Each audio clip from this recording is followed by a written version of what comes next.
Welcome to Sitcom Showdown, a podcast that reviews classic sitcom episodes and inducts them into our very own Hall of Fame. As usual, one of us has chosen a sitcom episode and the other guy has no idea what it's going to be. Will they already know it? Will they love it? Can they be convinced that it's worthy? Let's find out on the Sitcom Showdown. Hello and welcome to Sitcom Showdown episode 49. It's Jeffers here and Steve, you're over there. Yes. Hello, listeners. Yeah. We're a bit behind schedule, aren't we, Jeff? We are a little bit. We did miss an episode, but we'll get back on track. It couldn't be helped. No. So, you, dear listener, will know exactly what episode we're going to be covering because we've been announcing it beforehand, much like in episode 48 where we did Sorry, starring Ronnie Corbett. This time around, it's Blackadder Goes Forth, starring everybody. Yes, this was suggested by John 190, the homicidal maniac. I'd say, of all the homicidal maniacs who follow us, John would be our favourite. Yeah, for sure. Yeah. And, I'd be too scared to say otherwise. So thanks for the suggestion, John. And, we'll see how it goes. Yeah. Well, we know how it's going to go. But yes, the Blackadder Goes Forth episode we've picked is Corporal Punishment, which is the second episode of Blackadder Goes Forth. I mean, I'd call this series 4 episode 2. I think everyone else does as well, but some people consider each series of Blackadder to be its own thing. Yes, I know. Nah, you're not one of them, are you, Steve? No. For simplicity's sake, I just consider them a new series. The network that Blackadder went out on was BBC One. I'm not sure if that was always the case, going all the way back to the original Blackadder, but that's neither here nor there. Description of sitcom. Here we go. Stuck in the middle of World War I, Captain Edmund Blackadder does his best to escape the boredom, futility and danger of the war, where he's stuck in a trench in Flanders and could be machine gunned by German soldiers at any time. It's pretty oppressive scene. Perhaps the most oppressive setup we've had for any of the Blackadders. If the order for the big push comes through, he's in real trouble. So, well, if it's received and acknowledged, it could be a problem. As we'll find out. Yes, that's true. So he is doing his best to escape all this, and he's very poorly assisted in his schemes by Private Baldrick and Lieutenant George, and he's constantly harangued and beaten down by his superior General Melchett and the General's assistant, the slimy Captain Darling. Yes. Boo. So I was expecting to list millions of awards this had won. But all I got was it won the British Academy Television Award for Best Comedy Series in 1989. And Rowan Atkinson won an award for Best Light Entertainment Person and things. But anyway, it's written by Richard Curtis and Ben Elton, and you'll be pleased with this. I've listed all the times these guys have been mentioned before. Right. So Richard Curtis, of course, has done Mr. Bean, and we covered that in episode 19 of Sitcom Showdown. Vicar of Dibley was the following episode 20. And Richard Curtis, of course, has done lots of successful movies. This is the thing with the writers and cast of this show, is I'm not spending much time on them because we should all know who they are, and you can... Yes. To describe them in detail would take half an hour on its own. Ben Elton has done The Young Ones, which was Sitcom Showdown episode 9. Filthy Rich and Cat Flap, which is my favourite sitcom. We covered that in episode 8. And Thin Blue Line, we covered in episode 6. And there's been some other sitcoms here and there for Ben Elton. Happy Families, The Right Way. The fantastic Upstart Crow. Yeah, Upstart Crow, of course. We love Upstart Crow. It is great. It's one of the ones we've been saving for a future time. And he's also had a number of Australian TV shows, which people in the UK or America might not know. He was over here for a while, and he lives here, but I assume that's only part-time.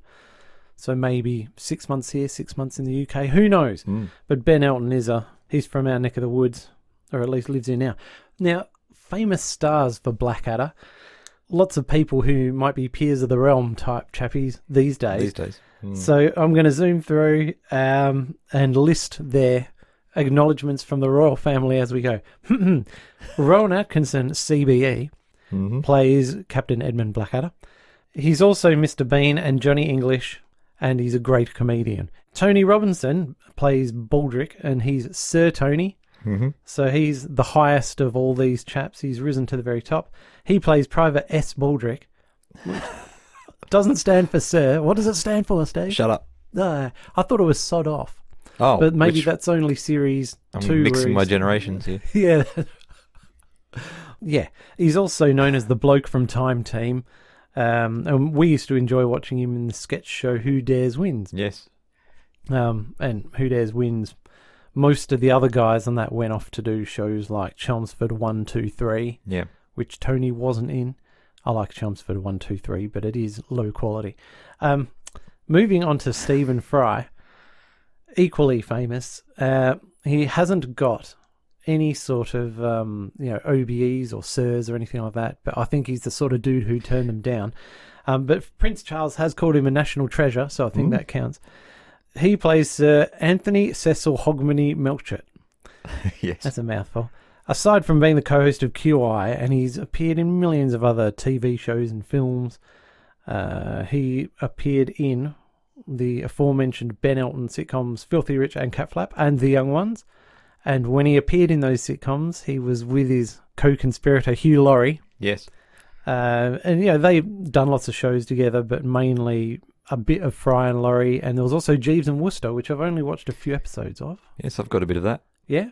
Good. Do you like it? Yep. Oh, good. Yeah, Wodehouse is good value. Excellent. And his offsider, Hugh Laurie, OBE and CBE, plays Lieutenant the Honourable George Colthurst St. Bartley. Really? I didn't know any of this, but that's what Otherwise it says. known as George. Yeah. He was also Dr. House, and he's got 3 Golden Globes and has had 10 Emmy nominations. So, Would you say the most successful of the lot? it'd be hard to split it between him and Rowan Atkinson, I think, because Rowan Atkinson's had some heavyweight film work, and Mr. Bean is more recognised all over the world than House, I would say. Yes. Yep, you've talked me round. Yeah. Oh, good. All right, excellent. Now, Tim Mcinerney, he's got no accolades from the royal family, but he's the member of the cast that all the other people who were comedians called the real actor. Yeah. He plays Captain Kevin Darling. And now, Timbo, he excels at playing bad guys in films these days, but he does get very regular acting work on TV in guest roles. And most sort of recently, the highest awarded one he's appeared in is Game of Thrones, where he was in 4 episodes. But he's in little guest roles on TV every year. His IMDb is massive. Now, normally at this point, we talk about our background to watching it. Now, I don't clearly remember any of this, but I'm going to assume it was on the ABC here in Australia, and we taped it on VHS somewhere along the line and just rewatched it an awful lot of times. Do you have any specific memories? Well, Blackadder the Third we got on video. From a shop? And that was, from a shop, and that was where we first watched that. So I think this must have, we must have caught this on actual broadcast? TV. Yeah.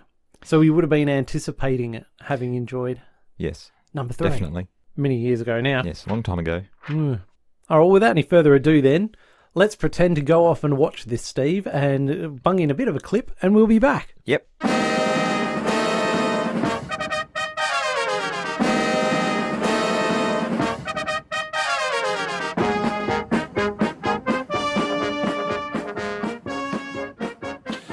The case before us is that of the Crown versus Captain Edmund Blackadder, the Flanders Pigeon murderer. Clark, hand me the black cap, shall you? I'll be needing that. Thank you. I love a fair trial. This is fun. This is just like a real court. All right, let the trial begin. The charge before us is that the Flanders Pigeon murderer did deliberately, callously, and with beastliness of forethought murder a lovely, innocent pigeon. And disobeyed some orders as well. Is this true? Perfectly true, sir. I was there. Thanks, George. Damn.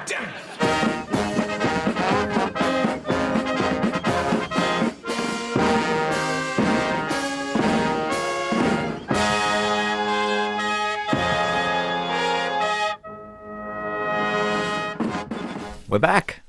Yes, that was great, wasn't it? It was. Hey.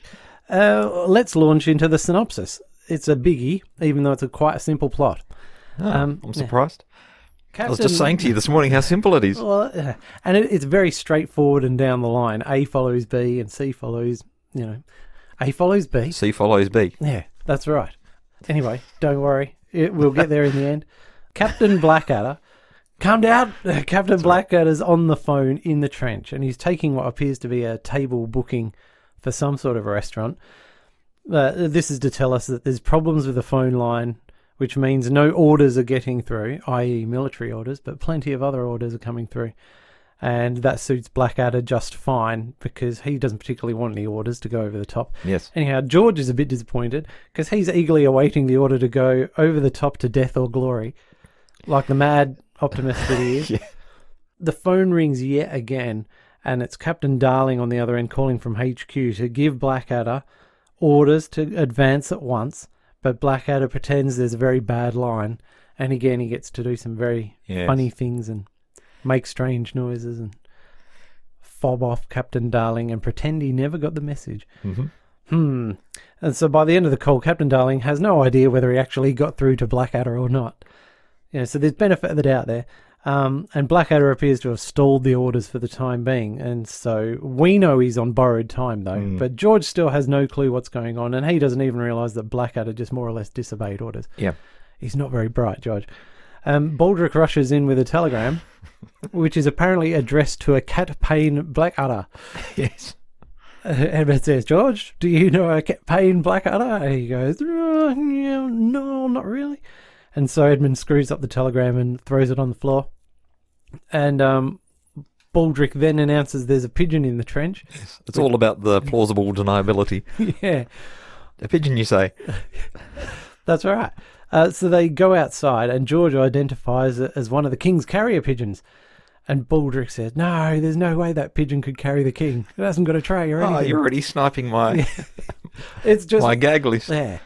So where are we? We're about to see a pigeon get shot. Okay, so Blackadder says, George, get my pistol. And then he just mercilessly shoots this pigeon. And George is protesting, going, sir, this isn't a very good idea at all. He was right. And it's not like it's a court-martial offence. That's right. So he tells Baldrick to get plucking. And as Baldrick's looking at this bird, he goes, oh, it's got a little ring on its leg. And then they get the message out, and it's a bit shard, I can't make it out, something about orders, and P.S. the shooting of carrier pigeons is now a court-martial offence, and George is just cacking himself. Anyhow, so you can see where this is going, and Blackadder decides to eat the evidence. Mm-hmm. Now, I don't know why you'd trust Baldrick to cook the pigeon, because, we know his background with cooking. Yes, it's he's not got the best reputation for culinary skills, I wouldn't have thought. No. Right, so but here's the important bits, Dave. So after the shooting, now being a court-martial offence, Blackadder is on the back foot, and he issues this pretty stern and detailed command to George and Baldrick and says, if anyone asks any questions at all, and that's the important bit, you've got to say that we didn't receive any messages, and we definitely did not shoot this delicious plump-breasted pigeon. Yeah. That's going to come up in a minute. Yes, now, in a rather literal way. Before we move on with the plot, I noticed during this particular scene, and I don't often see this in Blackadder, there were men sitting in the background only a couple of metres away, and they're sitting down holding their rifles. Now, they would have witnessed all this anyway. So, I'm not sure, did they often have extras in the background? Not that I'd noticed, no. No. So we cut to a short while later, and Blackadder's finishing off the last of the yummy pigeon, and he's putting down his knife and fork, and then General Melchett and Captain Darling come in, and they demand to know why he's not advancing on the enemy.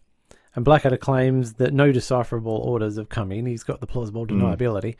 General Melchett sort of seems to accept that, and he says, we've got to do something about these communication problems. And so you think, oh, well, that was easy. Blackadder's off the hook there. But Captain Darling reminds the General that they not only called him and sent a telegram, but they also sent a carrier pigeon, who it turns out was Speckled Jim. Yes. The best pigeon in the regiment, and General Melchett's own hand-reared, much-loved pigeony pal.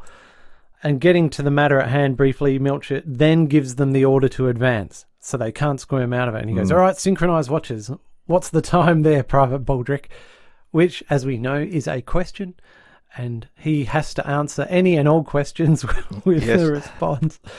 We didn't receive any messages, or we definitely did not shoot this delicious plump-breasted pigeon. And then George comes in. Not suspicious at all. And George gives the same answer. And this kicks off a pretty nasty chain of events in which Blackadder is obviously rumbled and exposed. And General Melcher is losing his mind Yes, he's about to beat him to death. with his swagger stick. And Captain Darling has to hold him back and says, "No way, sir, we're going to do this by the book. Don't kill him now." So they discipline. He doesn't say that, but this is That's heavily implied. That's right. So they're going to discipline Blackadder the correct military way, and he's immediately arrested and sent off to be court-martialed. So Blackadder, in seeing everything completely turn to crap before his very eyes, shows his usual wit and incredible turn of phrase in reacting as coolly as he ever does. And here's a clip. As of this moment, you may consider yourself under arrest. You know what the penalty is for disobeying orders, Blackadder? Court-martial followed by immediate cessation of chocolate rations? No. Court-martial followed by immediate death by firing squad. Oh, so I got it half right. So the next scene opens in the military prison cell where Blackadder is visited by the guard, who's Private Perkins, and he's played very well by Jeremy Hardy, who passed away recently. Yeah, so Baldrick and George pop in to visit Captain Blackadder, and they're going to break the bad news to him that 2 letters he has sent off in the care of Baldrick, which happened off screen earlier. They've gone to the wrong people in this hilarious mix-up, so instead of getting George to bring him a sponge bag and enlisting the court defense genius of Bob Massingbird, the best lawyer of all time, Yes.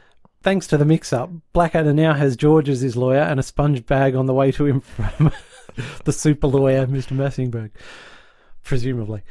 Yes, so cue the mind-blowing, hilarious banter between Blackadder and a highly optimistic George in full lawyer's robe and a wig. "Oh, that's my old friend. It's a pleasure to serve," George says. "Oh, I'm a duffer at these sorts of Yeah, I things." was surprised you asked me, actually. Oh, my goodness. So they're running over all of George's laughable defence strategies, mostly involving pleading with the judge, "Go on, Your Honour, let him off." Anyway, at this point, we're only a third of the way through the episode, and it's already all highlights. Anyway, we jump forward in time to the courtroom. George bursts in and then starts making this impassioned defence of Captain Blackadder, and then the camera pulls back a bit, and Blackadder points out to George that nothing's started yet, and he's talking to the clerk of the court, which is pretty groovy. Captain Darling arrives, and we find out that he's going to be the prosecutor. So him and Blackadder quarrel a bit, and they share barbs. And Blackadder says, "Don't you worry, I'll be fine, because any reasonably impartial judge is going to let me off." Yes, and that could be true. Yeah. But Darling just grins and agrees, at which point General Melcher barges in full judge regalia, muttering that this will be over in 5 minutes and we can all have a nice spot of lunch. Yeah. And Blackadder just goes, "I'm dead." So General Melcher is reading the charges against Captain Blackadder, who he calls the Flanders Pigeon murderer. Yeah. And he's also concerned in a very minor way about some disobeying orders. Yes. So he's listed the charges and he goes, "Is this true?" As if to say, "Is this the correct list of charges?" And George leaps up out of his chair and says, "Yes, sir, it's perfectly true. I was there."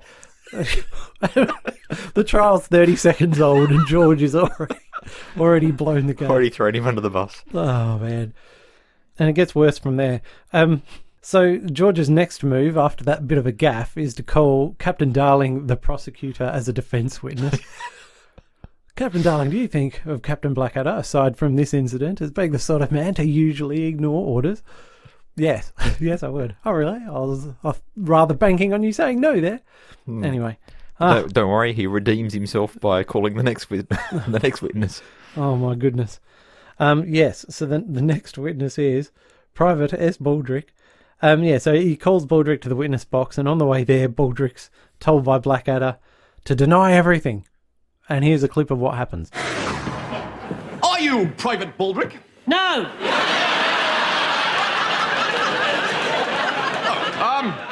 But you are Captain Blackadder's Batman. No! Come on, Baldrick, be a bit more helpful. It's me. No, it isn't! Sir, I must protest.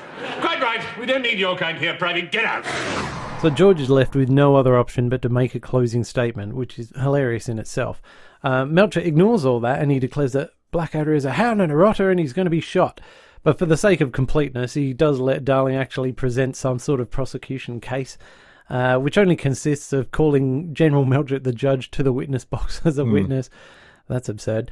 But it's all fine by him, of course. And Melchett gives a short but emotional and furious testimony and then sentences Blackadder to death by firing squad. Case closed. Yes. How long does it take? Did you time it? Yeah, it probably does Probably only take 5 minutes. In and out in less than 5 minutes. So Blackadder, unfazed as usual, he simply asks for an alarm call in the morning, which I assume is so that he can get up early and get a good solid start to the day before he gets shot at dawn. So after the trial, and I'm going to assume trial, let's call it, lunchtime, because he did say let's get a spot of lunch. And this gives Blackadder one afternoon to come up with some sort of scheme to get himself out of it. Yep. He's back in the prison cell, and in fact he's in such a sticky situation. I thought it might be the stickiest situation since Sticky the Sticky Insect got stuck in a sticky bun. Could be. But the Blackadder purists will say, nope, that's not this episode. What are you talking about? Anyhow, Baldrick arrives holding a sack, which he proclaims loudly for the benefit of the guard, that is some food for Captain Blackadder's final meal tomorrow. And so the guard walks off, leaving Baldrick and Blackadder alone, and Baldrick reveals that the sack actually contains an escape kit, which is part of a cunning plan. Yes. I was going to say I could feel a cunning plan coming on. This is the escape plan scene, which is an all-time classic, in which the sack is filled with all these novel but useless items. Yes. And we all know it, we all love it. Can you name any of the items in the sack, Steve? A Robin Hood costume? Yep. Why does he need a Robin Hood costume? Well, in case he's passing through a village and there's a fancy dress party on at the time. Duck, I think. A small painted duck to have on his head if he has to hide in water. Anyway, yeah, that's brilliant. Situational at best, I'd say. He's covered all eventualities except the actual most important one. So after Baldrick leaves, Perkins comes back and says Captain Blackadder has some visitors, and these are 4 men who turn out to be his firing squad. And they just popped in to see him and find out where he'd like them to aim, because they do take a lot of pride in the terminatory service they supply. And I think they just want to check out his physical aspect so they know where to aim for and how they can kill him. Anyway, they're cheery lads, but he does tell them to sod off and die. And fair enough. Anyway, this is another whole great scene, and we won't ruin it for you. But I do like when they're leaving, one of the guys says, whoever gets closest to his mole can keep his gold teeth. Yeah, it's a bit dark. So as the firing squad lads leave, Baldrick comes in with a letter for Blackadder. But as usual, he's delivered the wrong one. And this one is from George to his mother. But they read it anyway, and they see a reference to George's uncle being made Minister of War with the power of life and death over every soldier in the army. And so Blackadder's completely rapturous about this, and he immediately tells Baldrick to go and get George, send a telegram to his uncle, and get me out of being shot tomorrow. So Baldrick runs back to the trench, and he tells Lieutenant George to send the telegram. But they're both so relieved, and they're so happy that there's a way out for Captain Blackadder, they celebrate with a bit of a drink with a tot of old Moorhead's shredded sporran. Lovely. And they toast the captain's imminent release. Yes, I haven't thought about that before, but the mole is on Rowan Atkinson's face. Yeah. So basically they're all going to shoot him in the face. From point blank range. Yeah, it's not very nice, is it? No. Right, so we cut to the next morning with Blackadder out in the courtyard. And the firing squad, they're all sort of setting up for the execution. And Perkins, the guard, and the firing squad chaps, they're sort of really amazed at how cheerful Captain Blackadder is. And he's saying, isn't it a beautiful morning? Anyway, so they all share a bit of banter, which is very nice. But then things get serious when the blindfold goes on and Blackadder's up against the wall. Which side of the wall? Blackadder's understandably getting a little bit panicky at this point and says, any messages waiting out there with me for a telegram? And Perkins says, no one there. All right, no worries. Go ahead. But just suddenly a telegram does arrive and saves him in the nick of time. But we find out, though, it's just a nice message from the firing squad boys saying, here's looking at you, sir. Love from all the boys of the firing squad. Scumbags. Yeah. So after some affectionate laughter, the boys all take aim again. And Blackadder's really freaking at this stage, saying something's gone very badly wrong. I'm expecting a message.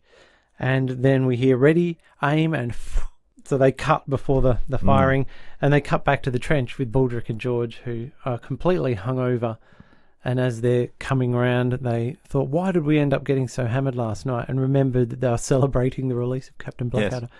But they forgot to send the telegram. Ooh, dear. Yeah. And we all think it's curtains for Blackadder at this stage. Blackadder strolls in, and he's saying this telegram arrived in the nick of time. And we don't know what's going on. They don't know what's going on. Blackadder doesn't know what's going on. But he says, look, there's another telegram here addressed to you, George. And he starts reading it. And the gist of it is that his uncle contacted him saying, I've reversed this trial. It was a complete farce. Thank you. That's a perfect word for it. And I'm surprised you didn't ask me to change it yourself, George. And that's put George in a spot of bother. Yeah, that's right. So he's understandably annoyed at Captain Blackadder, and he tells the both of them that he hopes the god who, squashed Samson and killed Cain, gets into work on the both of you two very, very soon. And then the phone rings, and he says, yes, sir. 2 volunteers for a... Operation Certain Death. Yes, Operation Certain Death into no man's land. Yes, I've got just the fellows. And then the episode finishes with Blackadder saying, God is very quick these days. There we go. So it all worked out well. Yes, except for Speckled Jim. All right, I'm going to hand it over to you at this point, Steve, so that you can tell us about all the millions of gags in this episode. Oh, you want a few gags? Yeah. Well, we've actually talked about some of them already, but here's a few that we didn't mention. Where the mix-up with the messages is revealed, and Blackadder says, you sent my request for a sponge bag to the finest legal mind in British history. Yeah. Question. As General Melchett enters the courtroom and sits down, he says, hand me the black cap. Before they've even started? Yeah, before the trial's even got underway. There's a classic gag during the trial where George is in the middle of giving his, I guess, pre-prepared speech. Something along the lines of, I'm going to demonstrate that Captain Blackadder is totally and utterly guilty. And then sits down. And then he sits down. And Blackadder reaches over, flicks the page where the rest of the sentence is written down. George Of nothing more. I love that one. So that's the sort of thing, I can't remember ever seeing anything like that before seeing it in Blackadder. Yep. And it's so funny and so good because it just gives you exactly what shouldn't happen. And another one, which is during the very start of the trial before it's even really got underway. General Melchett talks about formally sentencing the deceased. And he goes, oh, sorry. The accused. Yeah. That whole courtroom scene is chock-a-block full of great stuff like that. It is. That's all the gags I've got. This is shocking. Well, I think... I had a long list, but we've covered so many of them already. Well, we have. And just the situation with impending doom, and he's really not going to get out of it. But it's, where do you want me? Oh, up against the wall is traditional, sir. Oh, this side or the other side? Yeah, I was going to mention that. That is one of my favourites. It's superb grace under pressure, and just taking it very... cool, calm and collected and everything. Is he really, or is he just putting on a facade? I think we've seen enough of Blackadder over the years to... I mean, he's scared, but he's always got a witty line. And he's always overconfident, I suppose. He knows he's going to get himself out of a pickle. I think he can do that because I've got a theory. It's not that Captain Blackadder or any of the Blackadders know the future, but... in all the series of Blackadder, he seems to have the benefit of hindsight, just like we do. So it's almost like he knows how history is going to play out. Mm-hmm. And with this foreknowledge, which he doesn't explicitly have, he can sort of position himself in the best way possible. So it's not stated that he's got foresight or anything, and we know he doesn't. He can't see the future, but he does seem smarter than everyone else, and he can see which way the winds are blowing. Yep. And he always wants to stay out of the way of trouble. And, if possible, if he can profit from also profit from staying out of trouble, then... so much the better. So much the better. And there's just a hint of the Blackadder knowing history like we do. There's the gag where Blackadder shoots Speckled Jim, and then... don't worry, George. Yeah, don't worry, it's not a court-martial offence. And then, sure enough... 5 seconds later. Yeah, 5 seconds later, the timing is that Baldrick reads the message, and it surely is now... a court-martial offence. Yes, love that. It's full of those moments. All right, before you get into any other thoughts, Steve, I'll just chuck in a thought here. And what struck me when I was watching it, I don't know why, but it was Hugh Laurie's face. And so, because Baldrick hangs around looking gormless and or sad, and they're his default expressions, and then Captain Blackadder's reasonably unflappable. So he's always got quite a stoic face. He doesn't have big smiles or deep frowns or anything like that. By contrast, Hugh Laurie doing George, standing out. Every expression is highly animated and it's constantly changing. So when he hasn't got lines, his face acting is just incredible. And so I just think, with all that super animated facial stuff on, you can get a lot of mileage just out of watching them and observing that. And the dude must have been exhausted after he finished filming because he's putting in all this face work. It's amazing. So you think we should go back and rewatch it without the sound? That would be interesting.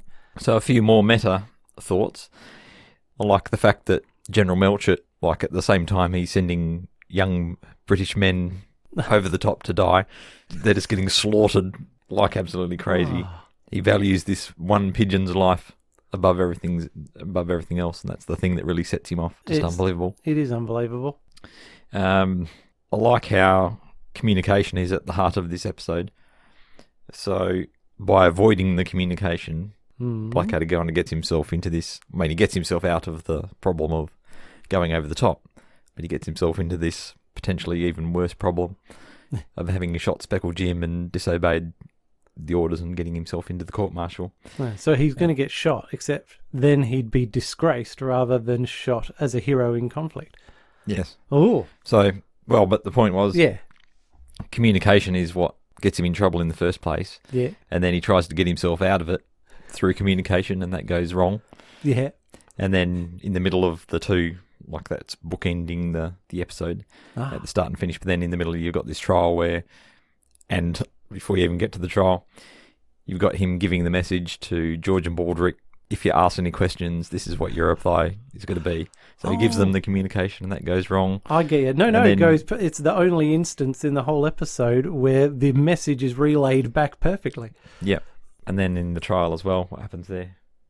Yes, and then you get to the trial and Baldrick's told to deny everything. So he, again, literally sticks to communicating exactly what he's told, but it doesn't do any help. So it's communication all the way down problems going wrong. Communication going wrong all the way through.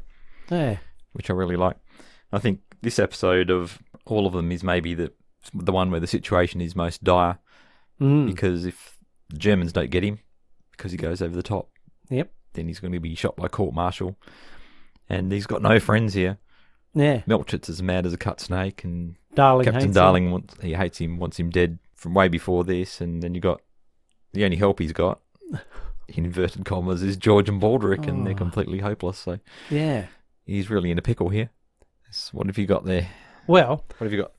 So there's a book called The True History of the Blackadder, and it's written by a bloke called Jem Roberts. But if you're looking to buy this book, and I'd recommend you give it a read, or even if you just borrow it from the library, he's listed as J.E. Roberts. And in fact, just to take a quick sidestep, he's an interesting bloke in himself. So Jem's younger than you and I. He's quite a young guy, and so and it's good that Jeremy Hardy is in this episode, the actor playing the guard Perkins. So Jeremy Hardy was a long-running member of the cast of a comedy panel show called I'm Sorry I Haven't a Clue. Yes. And so Jem decided to write the book on Clue, and it's actually called The Clue Bible. And so he wrote that book, and that I think that was his first book, and it's through that he met all these various comedy figures. And then he went on either to write this one, and if it wasn't this Blackadder one, he was the only person allowed to write the official biography of Douglas Adams, and that's called The Frood. So he's made quite a name for himself by writing these great books on British comedy, and it's filled with fun facts and all the interviews and things. So I've cribbed a bit from Jem's book here. So the firing squad, when they're introduced, he lists a few of the names, Perkins does, and the two names are Corporal Jones and Private Fraser. Now that's straight out of Dad's Army, because there is Corporal Jones and Private Fraser, so the writers threw that in as a nice little tribute, which I thought was good. By the way, is Perkins a descendant of Gertrude Perkins? Yes, it could be. That's what I was thinking. Yes. And what was she? The writer of... Well, she was the pseudonym that... Yeah, Blackadder came up with. Yeah. Oh, well, he can't be a descendant then, can he? No. Oh. Yes. That theory was rubbish. Ah, Maybe his mother was a sizzling gypsy or something like that. yeah, that's right. Well, let's get from that book back to this book. Okay. So this is apparently Stephen Fry's favourite episode, this one. And no wonder, and it's because he can play Milchett so completely bonkers and enraged, he can totally cut loose. But, you know, he did find that years later he was hounded through the streets at one stage by a fan shouting, "Effing pigeon murderer!" after him. There you go. Okay. So to get to a serious point about the construction of Blackadder, right? Richard Curtis and Ben Elton, I'm guessing much like Lennon and McCartney, would bring all this stuff to an episode when they're writing it, and then they'd have these big arguments over what's funny and what's not funny. And then producer John Lloyd, who's a comedy writer, would chip in and say, you need to refine this bit and do that bit.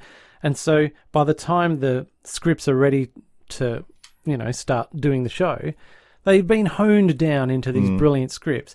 But then over the years, the cast had all become very famous. They're all brilliant in their own right. So you've got Rowan Atkinson in this series. Well, the point of it is that by the time Blackadder Goes Forth came around, everyone wanted a say. And so Rowan Atkinson's chipping in with gags, and Stephen Fry and Hugh Laurie, who had had their own success by this stage, are chipping in gags. And they sort of realised that if we took everyone's gags on board, it's going to take years just to even get scripts done. And then you're ready to go, you're rehearsing, stuff's booked in to be filmed, and then they want to change this bit and change that bit. And so they realised it's a good problem to have, that the input was getting so good, but from so many people, that they weren't going to do another series because it was just going to be impossible. Because all the various people are now quite powerful in their own right. And you know what I mean? They just... to work together would have been impossible. But I thought that was quite interesting in the background to know that, and the book does list some gags that various people chipped in. And even more interestingly, they list the gags that were cut out. And I'm glad they did cut them out, to be honest with you. They weren't bad, it just would have made it overlong. But Hugh Laurie and Stephen Fry and John Lloyd, they're trying to cram in more jokes all the time. And Richard Curtis apparently was the nice guy in the middle, stopping everyone from breaking out into big arguments, and he kept it all together. The character of Captain Darling, up until quite late in the stage, it was Captain Cartwright. And poor old Tim Mcinerney, who, as I said before, they called him the real actor. And he's trying to get a handle on what sort of character this guy is, what his background is. And they said that he even likes to get it down to haircuts and mannerisms and all this. But Cartwright was such a sort of bland character, he had nothing to hook onto. And so Stephen Fry sort of said, you've got to give him a really stupid name. And so they came up with Captain Darling, and then they took that into the meeting, and they all took a vote on it, and they said, okay. But they were worried that by the third episode, the gag will have worn itself out. And I don't find that it ever did. I think it's funny in episode 6 as it is in episode 1. It is, and it's so good to have someone that's on Blackadder's level as well and can see through you're absolutely all the stuff right. that he's doing. Oh, yes, right. Stuff on the theme tune. So, obviously, it's the Blackadder theme they did it military style, Howard Goodall and everything. But it's apparently since become a favourite of military bands, and so most military bands will have that in their repertoire. No way. Which I think is rather nice. And on that note as well, apparently around half of regimental goats are called Baldrick. So I didn't know regiments had mascot goats and things, but apparently they have goats, and about half of them end up being called Baldrick. Right. Yes. And actually this fits in because there's a Dad's Army episode where they go to great lengths to get a mascot that is a goat. So maybe that's a military thing. Someone will let us know. Yes. All right. But back to the intro with the military theme. So you know how they're all marching along, and then they have to salute Milchett and Darling. Yep. And they're standing at a sort of podium thing, and Darling leans out, right? So apparently this was going to be done with Darling and Milchett on horses. And they had it all set up ready to go. And there were horses, and there was a military chap there saying, all right, Mr. Fry, now this is my horse, Thunderbolt, and get up on him. Now, you're a tall chap, so we've got a very big horse so that you don't look out of place. And Stephen Fry hates horses and didn't want to be on this horse. And apparently someone else in the cast said, seeing Stephen Fry on a horse is one of the most ridiculous things I've ever seen in my life. And he looked very uncomfy. Anyway, so they're there. They've lined up the shot. And when the band starts up, this horse rears up like a great dramatic painting of a horse. And then it starts galloping around the parade ground. Oh, my and he goodness. was just crapping himself. Anyway, so they decided to abandon the whole horse idea and just go Good with call. that. I love all these background stories. Just on the subject of a goat, Yeah. like maybe they did have a goat, but they probably ate it. Early on in the war. Early on in the war. Could be. Yes, I think you could be Goto right. van, or something like that. Yeah, so that's all the facts I've got from the book, but it's worth a read. So I guess next, let's get into some comments from listeners and correspondents, Steve. Okay, so thanks to everyone who sent stuff through on the Twitter. We've got a comment here from Tinker Tankin, and they're saying, Melchit's greatest moment. He's so utterly stark raving mad in that trial, he borders on being terrifying. Oh, yeah, I'd say he possibly goes more than just bordering on being terrifying. absolutely. Spit all flying out of his mouth, and yes, completely. The disciple Dave Platinum says one of the best episodes of Blackadder ever. Yep, probably no argument there. Andy McKnight. Stephen Fry is absolutely superb in the trial. One of the best comedy scenes of all time. I'd agree. Yes. Ewan Thomas. He's just picking up the quote. I don't care if he's been rogering the Duke of York with a prize-winning leak. He shot my pigeon! And says is my single favourite line out of anything ever. Ah, really? Yeah, Very good. he's very good. Mike says, I never count the final episodes of Blackadder series in my ratings, as they are totally different in tone from what has gone before. So this is what we were talking about before. I think in terms of assessing each series of Blackadder on its own terms. Then he says, so in series 4, from least popular, being 5 Major Star, 4 Corporal Punishment, which is this one, so surprising that's ranked so low. But it's up against very stiff Yeah, competition. that's true. 3 Captain Cook, which is very good. 2 General Hospital, and 1 Private Plane, which is the other one you were considering, Jeff. Yes, with Rick and Aid. Andrew Hopper says, that's another quote, what's your big job here, darling? Rearranging chairs? Nice put down there. And Stephen Ross is the last one, and Stephen's saying, think you need to mention the late great comedian Jeremy Hardy as Corporal Perkins, who sadly passed away earlier this year. Yes, I'd read that in advance before recording today, and so I did make a special note of mentioning Jeremy Hardy. And I had a note here to mention how he was on I'm Sorry I Haven't a Clue, Jeff. I thought you were going to be... I knew you would have known that already, but... Well, and if we're looking at actual sitcoms, when we did John Shuttleworth, I may have mentioned a similarly timed 15-minute radio sitcom on BBC that was The Adventures of Hamish and Dougal.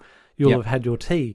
And that was Graham Garden from The Goodies, and it was Barry Cryer, the comedy genius, and the other main character, or there are 2 other main characters, but one of them was Jeremy Hardy as the Laird, playing an extremely different character to Perkins the Guard, where he's the Laird of the Scottish... Yeah, so he's like the place Scottish they come from. upper crust. Yeah, but he's obviously educated in England or something, because he's got a very tough British accent, and the character of the Laird is brilliant, and Jeremy Hardy's great in that. So if anyone wants more Mr. Hardy, go and check out You'll Have Had Your Tea with Hamish and Dougal, and he's brilliant in that. So yeah. James Boswell was a laird. Was he really? You know who James Boswell is? Biographer of Samuel Johnson. Oh, really? Oh, Yeah. there you go. I was thinking, wasn't he one of the Boswells from Bread? No. But possibly not. No. Okay. I think, well, they must have come down a notch or two. From Scottish gentry yeah, okay, fair enough. to Liverpudlian plebs or something like that. Well, that's a nice literary reference there for the people in the know, Steve. Jolly good. Right, well, I haven't got anything else to add, Steve. I didn't make a list of gags. I'd left that up to you. But it just leaves me to say that basically, I know I'm stating the obvious, but Blackadder is full of superb acting, brilliant scripts, and it deserves every bit of praise it gets. And it's quite often, from what I'm seeing out there, people's favourite of all the Blackadder series. Yeah, Blackadder Goes Forth it's a bit like Fawlty Towers. You've got 2 genius writers here, And they obviously, even if no one had come in and put another bit of polish onto these scripts, they just would have been amazingly worked over and brilliant in themselves. And then you've got these actors who add so much more to it. Oh, yeah. And they're all geniuses in their own right. Absolutely. So, I don't know. It's tippity tops, Jeff. It is. Oh, well, I guess we can't say any more than that. So I'm glad it was suggested for us to do, and I'm glad we've done it. Yes. And we're moving on to the big episode 50 next time. Yes. And that won't be covering a sitcom, as you've previously announced, Steve. So everyone's been forewarned that it's going to be a lot of facts and figures. And, well, that doesn't make it sound very exciting, does it? That makes it sound dull. No, we're going to be doing exciting things like telling people what our favourite episodes are so far, and revealing what the listeners' favourite episodes are so far. And then what the statistics say about See if they correlate at all.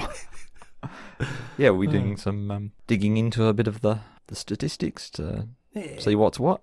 I think it's going to be a lot of fun. Yeah. All right, so I hope everyone joins us for that in around a fortnight, or if we're really lucky, maybe even 10 days. We'll see how we go. All right, well, we'll be back next time. Thanks again, everybody, and cheers, Steve. Yep, thanks, Jeff. See you, everyone. Bye. Join us next time on Sitcom Showdown, when we'll be putting another 5-star episode under the microscope. And in the meantime, you can contact us with feedback on Facebook, Twitter @Sitcom Showdown, or by email sitcomshowdown@gmail.com.